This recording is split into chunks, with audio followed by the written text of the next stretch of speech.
What's up, everybody? Happy Wednesday. We are here for our regular weekly live stream. Super excited about this. I'm always excited about our live streams. This week, I am more excited than usual. We've been having a lot of guests lately, which is awesome. This week, we are going to be talking with Ben Heaney in England. It's like I just like nighttime or something in England. I don't know. If you believe in a round earth, which I think you should, there's these things called time zones, and he's ahead of us a little bit. So it's not 3 o'clock in the afternoon there, but he was nice enough to join us. Ben is the definitive, I won't say sort of, he is the definitive expert, especially on the early history of bowed electric strings. This is his book. I put a link in the comments section where you guys can find a link to where you can buy this book. And there's an audio bundle, which is also really good. And then here's a historic picture of a Fender violin he's going to talk about. There is one of the earliest extended range violins from the 1930s that we're going to talk about. Again, here is the link that you guys can look up. But all that is just a very long intro into me saying, what's up, Ben? How's it going? Great to be here. It's cool. Yeah, cheers. Thank you so much for having me. Very excited to hear it myself. It's not too late, by the way. We're 8 o'clock. Oh, perfect. It's like lunchtime. Yeah. For nocturnal musicians. Cool. I sort of tagged this thing by saying that, did you know that the electric violin predates the electric guitar? And I don't know that that's strictly true. I'm gonna let you explain that. But electric violin has been around for a minute. This is not a new thing. Absolutely not. And I think that's what surprised me. That was the message I got as an undergrad in the early 90s. It was too new. You can't do this. It's too new. And that started off this journey of thinking, well, how new is it? And immediately found, bands from the 70s and Hawkwind playing, and but then found books mentioning violins from the 30s, and it just got me thinking, well, that's not very new, 1930s. And I found there was a Rickenbacker Bakelite violin, and then there's the National Violectric from the mid 30s. And then I started following leads and newspaper articles, and over the years, it's sort of traced right back to the early 20s. And then you start finding mention of really early pickups right at the turn of the century being used in telephone broadcast of music, live music, with these instruments with little round piezo pickups attached. And that's another thing, we think of piezo pickups as being something in the 60s maybe, but as soon as we worked out that these things could give off electricity and sound could make them give off electricity, we just strapped them to instruments, and the violin was there. Hallelujah. Yeah, it's I guess if we kind of go back, we go back way further than, the 1900s. If we go back, 15 and 1600s, there had been a lot of different string instruments throughout history. And it amuses me when people will say, well, the violin is the perfect instrument and it doesn't need to evolve anymore. The violin was not a thing that fell out of the sky, right? It is the child of a lot of evolution. And in fact, the violin and the viola kind of split off after the viola da gamba when we realized we needed louder and louder instruments for bigger and bigger halls. Yeah. It's sort of my new phrase at the moment is "no violins in Ireland." That's it. It's just part of a tapestry. It's part of a jigsaw, and I think you head into a dead end very quickly if you think that it's a done thing and that's it. That's the beginning and the end of it, and that was the first, and that's where it's at. I think it just develops, audiences shape it, composers shape it, players shape it, technology shapes it, and what a good thing, But yeah, definitely, violin's just part of that great big family, bowed strings. You've experienced, if we were just talking before the broadcast about Tracy Silverman and Mark Wood and some of these guys that were sort of this maybe we'll call it a second resurgence or something. Maybe we'll name it at some point.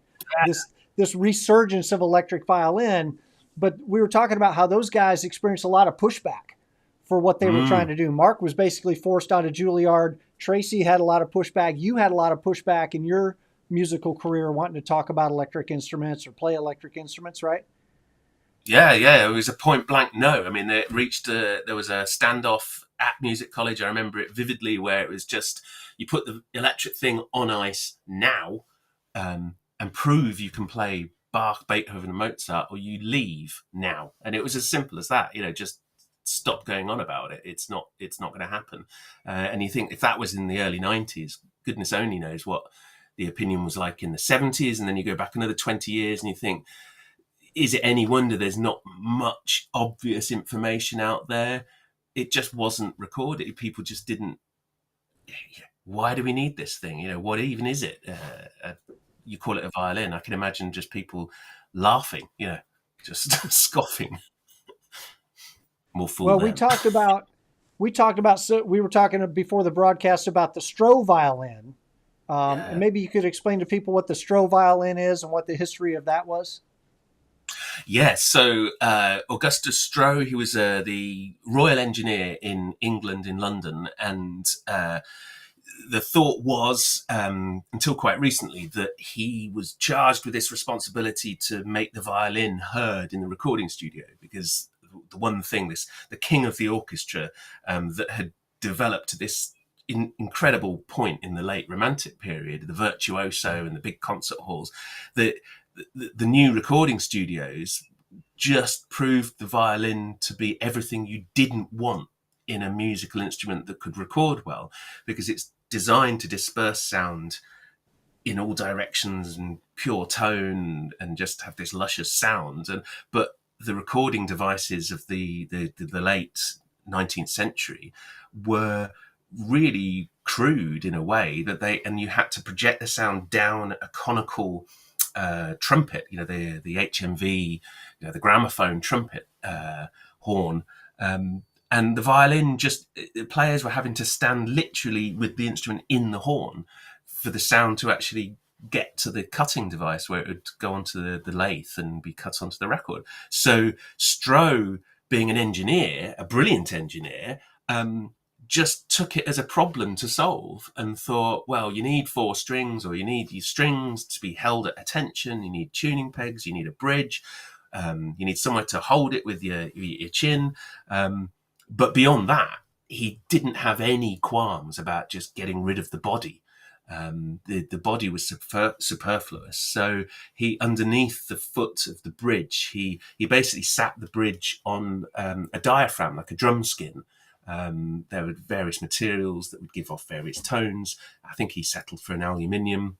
So as the bridge rocked, there was one of the feet was attached to the edge, the skin of this diaphragm, and on the other side of the diaphragm was just simply a trumpet horn, which would sort of go across the left shoulder of the player. And it looks like a blunderbuss, it looks like looks like a shotgun, a great big cartoon shotgun.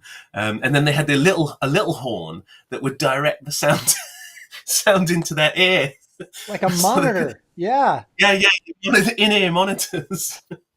Uh, and these things, I mean, they were used. That's the thing. We laugh, and it must have just been, I don't know, hideous for the players, but they had to be used. They simply.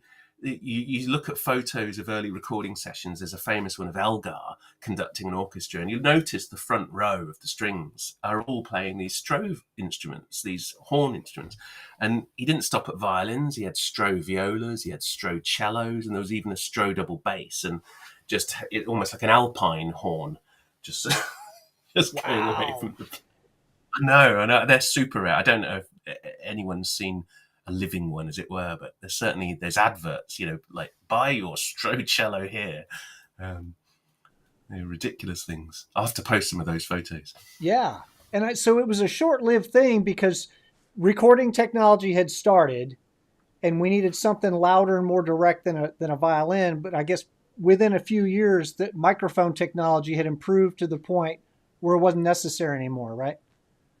Yeah, and it was like almost like the culling of the silent movie musician, accompanying the silent movies. As soon as the talkies came along, it was like, well, we've now got the soundtrack on the film, and the electric microphone was just so far superior. And I guess violinists, if they were asked, you can imagine, which would you prefer?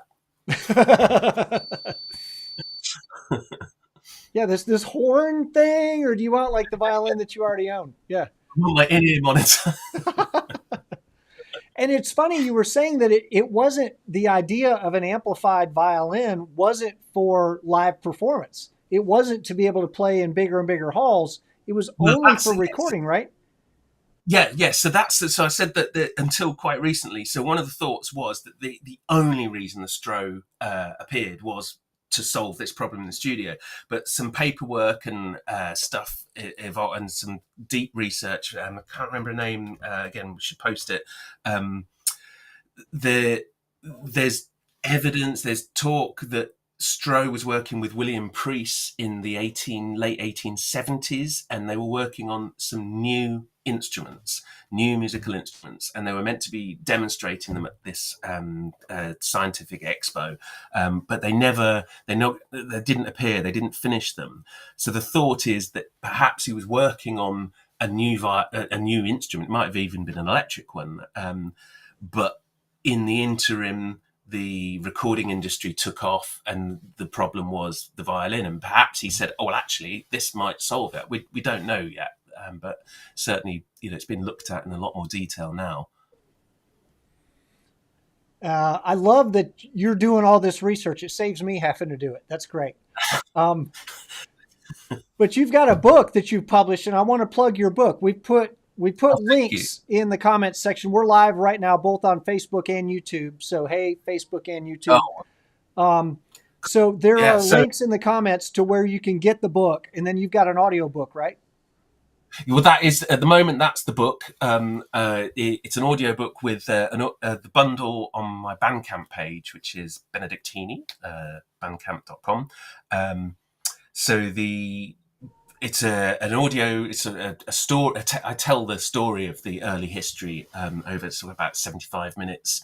But the audio bundle on the Bandcamp page comes with a printout of the whole transcript. What you get with that is extra photos, and you also get all the quotes that I use throughout the talk are all referenced. So if you were curious about a particular phrase or a particular name or a particular moment, you can go into more detail there. So it's early days for me. I mean, I'm a violinist, and I've just got into this because I'm interested in the instruments I play, and it just, the more I looked at it, the more it was like, oh well, why isn't there a book? Why isn't there? So yeah, that's the aim is to have a much more detailed print book. That would be great. But in the meantime, help me get there maybe.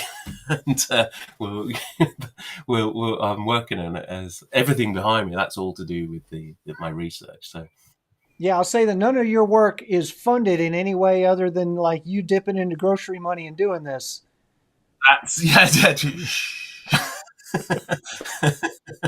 So I highly recommend everybody out there, please go to his page and just buy the audiobook. I promise you, it's going to be one of the most fascinating things that you read or listen to. We did it for school at the University of Illinois. It was part of our curriculum there. Cool. Yeah, that was Rudolf Haken commissioned it basically, and it was a wild few weeks of having said, yeah, I can do that. I'll produce the history of the electric string. And it turned into this sort of like, do not disturb. I must finish this work. And yeah, so the mind-blowing thing was, submitting this, knowing that master's students and doctoral students would be reading it as part of their required literature. And the irony being then, just a few months before, I'd applied to do a PhD research in the same subject and had been turned down for it not being a strong enough application at the time, which I just thought was quite ironic. But that's all changed now, so that's all good. So that's things. Yeah, you've been accepted into a doctoral program. Most certainly, yeah. So the Northumbria University over here in England, North England, yeah, so it's a fantastic team that have just seen it. You mentioned earlier about the early violin being part of a family with the viols and the de gambas and the is it the viol d'amore, and my supervisor Rachel Durkin is hugely interested and knowledgeable on the viol d'amore, and I think what it is there are so many parallels with what's happening now with the growth and evolution of the string family again, that I think the parallels are quite important to observe. I think maybe that's what it is. We need to see this because we can't obviously look back 500 years and really know what was going on, if that made any sense. Yeah. Now, Cool. we were talking before broadcast. I was asking you, what is the earliest electric violin that we know of for sure? And it's like, well, it's a little murky, right? But we think we do have an answer to that question, at least for now.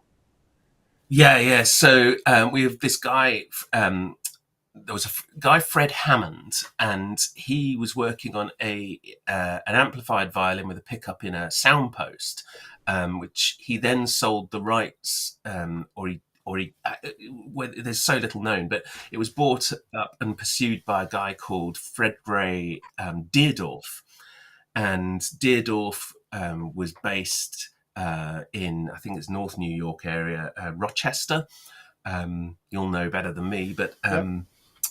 yeah, so he was based in Rochester, and in the very early 1920s, he conceived the idea of a solid-bodied instrument that was basically a stick frame, and under the bridge was a bit like the Stroh Violin, a metallic drum with a diaphragm, and under the diaphragm was a carbonized, so a piezo pickup device, which then sent a signal directly to an amplifier. And by tightening, what we're looking at is by tightening the drum skin, different tones could be produced. And one of the big news stories of the time, when it started appearing in the mid to late 20s, was that this was an instrument that could imitate any other.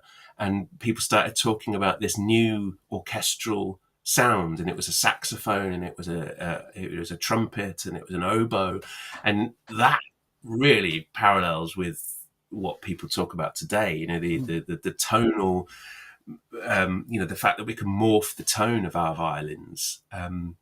But there it was in 1922, and ironically or not, if you look at the original drawing, which Lynn Wheelwright has, it has he marks what the materials are made of, and it has the word wood written on the side, just on the side of that solid-bodied violin, which I'm sure Mark will really. Yeah, absolutely. It just says wood, just like that. Yeah, just like this. Absolutely. Yeah, absolutely. That's awesome. So maybe yeah. Mark Wood's a time traveler. Is that the deal? Yeah. Well, he's been out there, hasn't he? So I'm sure places he's been. Anyone that has a knife going through a hand on a 6-stringed instrument. So cool. We were talking like the original, I guess, as far as we know, one of the early purposes of electric violin wasn't for playing in stadiums. It was for broadcast, like by telephone, right?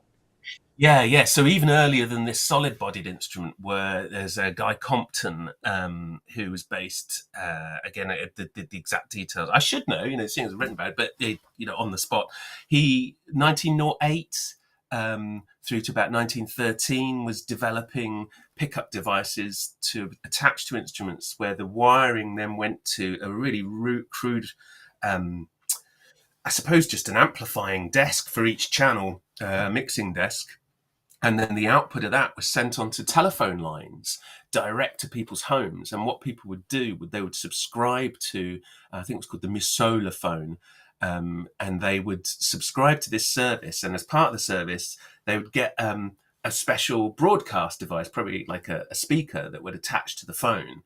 And what they would do, there would be a program of events at certain times of the day, and subscribers could they could press a special button on their phone, which would then connect them to this little room in this broadcasting house where the musicians were dutifully ready in their dicky bows and their suits, and with no cameras, but they were there. They looked the part as well, and they were just these instruments with wires trailing from them, and they were playing classics and popular music, I suppose, to the subscribers, and that was covering quite a large area. And they're not. I think the key thing is that connects it to our electric strings is the fact that there were no. It wasn't a microphone. There was no air movement in the room that would stimulate the microphone, which then broadcast the sound. These were devices attached completely to the instrument, and there was a lot of experimentation with the placement, and if it was on the belly it would distort too much, and they decided that actually at the side of the instrument was the best place. So again, there's a lot to be found there. There's a few very grainy photos, but the articles are detailed enough, and the patents that the guy took out are detailed enough to know that this wasn't just an idea. It was practical. It was happening. People were, flogging this, and musicians were employed to do it mostly and play these things. Like 100-year-old live streams. Yeah, 100 and what now? 100 and nearly 115. 110 years old. It's amazing. We haven't come up with anything new. No violins in Ireland. That's right. That's crazy. So I guess there was sort of an explosion maybe of electric violins. You've identified a bunch of electric violin makers from late 1800s, early 1900s, right? Yes. So the late 1800s, it's the term electric violin starts appearing, and a lot of them you can discount straight away. It was like one of those pianola things that had a violin as part of the. So it was a machine that was played with a keyboard, and then the keyboards would cause the bow to move on the string, and that was known as an electric violin. But certainly there is some very interesting articles that make you think, well, what is this instrument they're talking about? They're using the word electric violin, but certainly by the late 20s there are photos and there are recordings. That's the really exciting thing to discover. There's an artist called Johnny Johnson and the Pennsylvanians, and that's 1927. And you listen to the recording and it's like, okay, there's a string section, but then you get this little brief violin solo, and it's like, that sounds like a piezo pickup. That sounds like a raw electric violin, although it's just referenced as a violin on the recording. So there's this whole area where we know the instruments were definitely there, and some of the big collectors, the people who are interested in vintage electric guitars, they've actually got these instruments, and they survive the Metropolitan, the Met in New York has got some. And so certainly by the 30s, things are really happening, and there's Rickenbacker, and you've got the National Company, and there's a Rickenbacker over there, and just off the camera is that one in the corner. That's a 1935. Let's just have a close look at these. So you've got this from about 1935, and that's the sort of instrument that Stuff Smith was meant to be playing. And probably played by some. There's the famous photo of Stuff Smith saying this electric violin is, the thing. But then there's this, which is made of metal, and this is about 1939, 38, 39. Frankenstein. Look at that. You got your headstock. Now, is that a magnetic pickup then? Yeah, this is a single coil with 4 poles underneath. You can just see them underneath its string. I play it, but this needs tender loving. It's the bridge is so cut, the strings touch the poles, and but I personally, it needs setting up properly. I know that Rupert Gunter, our friend over in Australia, has a very, very fine working model one of these. If you want to hear it, he's got that recorded. Um, but yeah, so yeah, certainly by the end of the 30s, they're out there, but there's sort of silence about it, isn't there? We don't know much beyond the stuff Smith played it, and who else?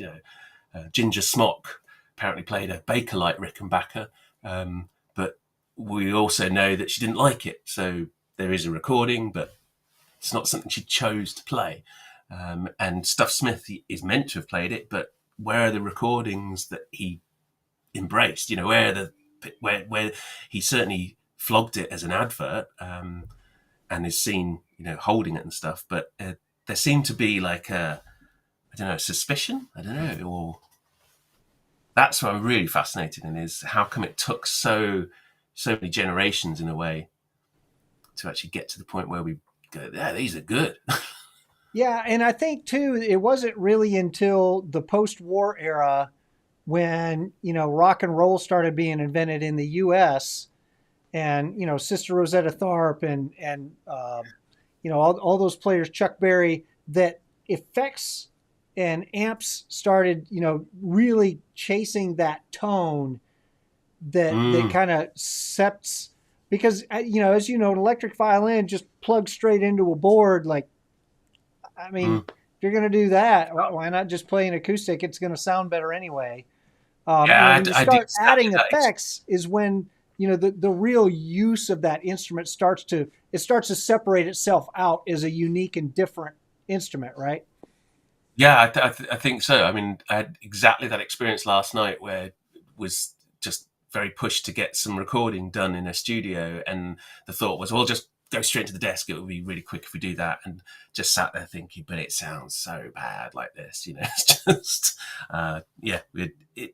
the amps, the development of amps, and I suppose also the development of access to plug-in points, to good store of electricity, that was still spreading, wasn't it? It wasn't a done thing in the 30s, I suppose, for everybody to have access to something to plug into. It was quite a privilege. It was quite a luxury.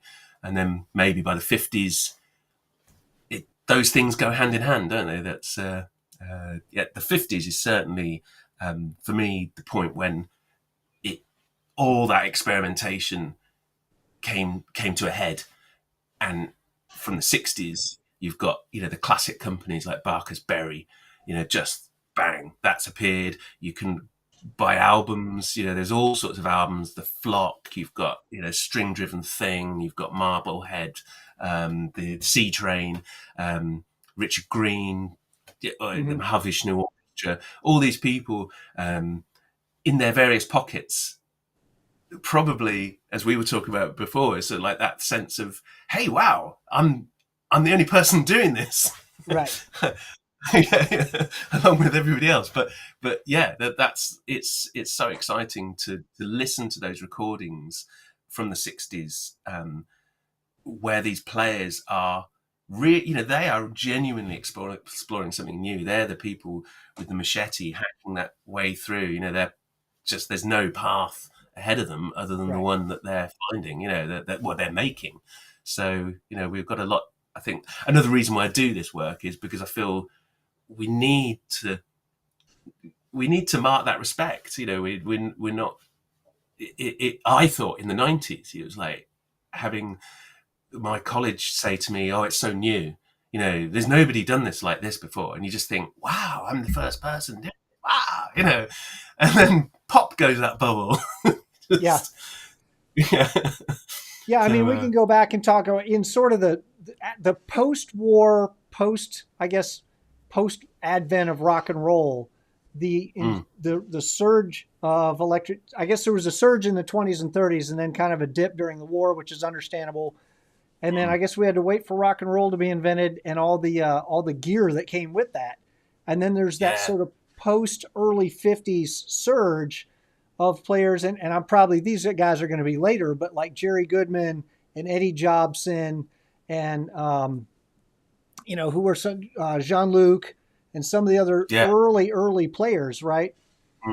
Yeah, that's a fascinating family of group of players because you mentioned those, and I'm instantly thinking Billy Currie was a little bit later, and Simon House playing sort of quite hard rock in the mid '60s, psychedelic rock with a group called High Tide, but yeah, it was clearly happening, and they were looking at sound, weren't they? They were exploring a sound that was beyond the traditional, so way beyond the traditional.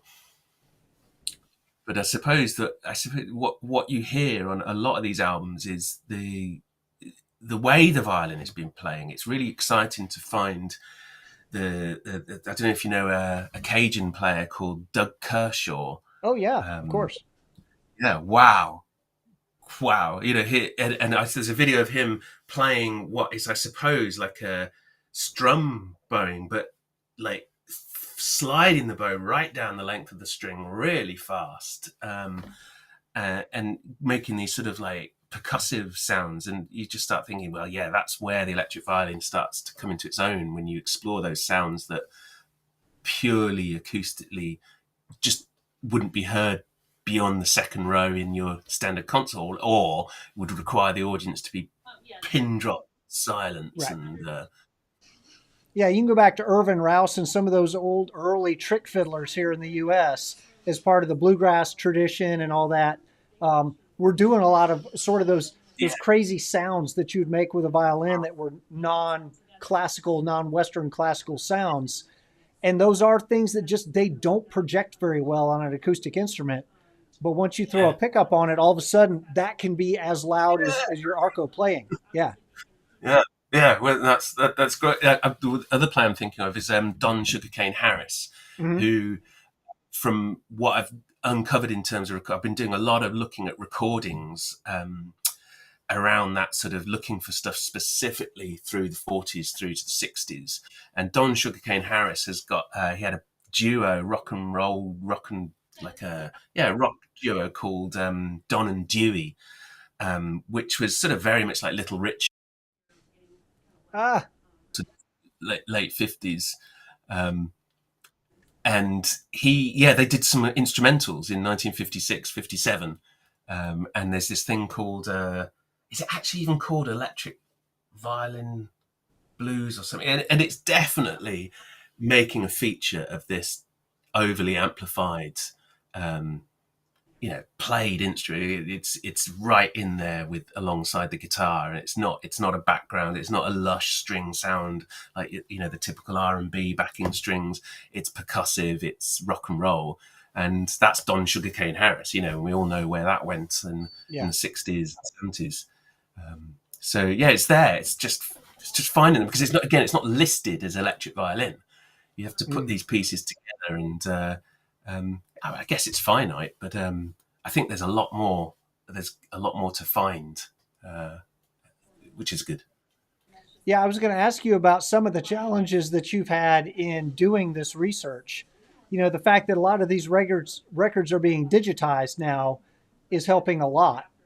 But Yeah, then, you can do a search for the term, quote, electric violin, and you could be turning up all kinds of stuff, right? yeah, That's not electric violins. yeah. The when I started, so I left college in '93, and by about '95, I was really sort of interested in what seemed to be a much older subject, and the only way I could do it then would go up to the City Library in Manchester, and you they have this huge collection of old patent books. And what I'd have to do was, it resorted to this point where it was like, okay, the only way around this is to say, can I have the book for 1931? And they would go off and they'd bring me this trolley, because 1931 is not just a book. And each book is like, this thick with 1,000+ pages. And you'd look at the index and try and work out what sort of invention it was. And then you start learning the classification. So you would say, okay, can I have the 1931 book with classification 88.2? And they'd say, oh, and they'd come back with this one book instead of a whole trolley. And then it was literally sit on the floor and go through the pages like that. And then it'd be like, oh, wow, there's one. And I'd make a note of it on a little notepad, which I still have over there somewhere. But yeah, so, and then come 2000s, and Google Patents appeared, it was just like a slightly sickening feeling of, that was a lot of hours. Yeah. And it's now a click. But wonderfully, it's like, because things are so cross-referenceable now, and the databases are becoming so massive, what was once like just turning up like a little nugget, you get a lot of information, and it's like almost too much now. But I think if you're canny with your search terms, and you use what's known, and start off with a few knowns, it's soon, you start thinking, all right, there's this and there's this and there's this, and there's a lot of stuff to come. There's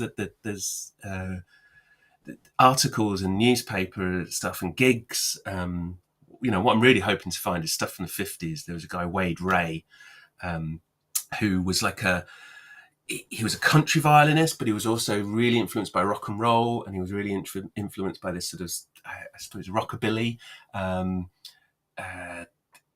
a mishmash. And he was a hugely honoured player and booked immensely in Las Vegas. He was doing 8 gigs a week for years, and he was thought to play the Fender violin, but trying to find recordings. There weren't electric violins happening in the 50s. You've got one on your wall there, or in your case there. Maybe talk about that instrument. From one of his biographers, or someone that knows a lot about him, he didn't like it. He liked the fact that Leo Fender wanted to give his band absolutely pointless. This is actually if I can get it out, maybe I can't, but this is actually an acoustic guitar string peg. Reports in Paris at the time were very popular, and they cut some discs in 1933 and 34, and you can see them in listings of radio listings going right into the 40s. But all the press was great. They were saying this was a revolution and this has changed the orchestra. And you just think, well, if you just plug that one direct into your desk and record it as it comes off, what are you going to get? Yeah. I don't know. You could do way worse. Yeah, let's just leave it at that. We could do way worse. Yeah. Man, I'll be able to upload it to Facebook and YouTube so you guys can watch it, post live interview. There's some 600 LP, CDs, cassettes that I've collected over the years, that, that's going to be part of the catalogue as sort of like a discography. There's a whole heap of articles and newspaper references. Yeah. There's a rich history and an academic history too, here. And so anybody out there, if you're seeing stuff, if you see a recording or whatever, send it to Ben. There's a good chance he's seen it, but he may not have. No, there's loads I haven't. I mean, people are saying, "Oh, you'll have heard of this," and it's just like, "Oh no, that's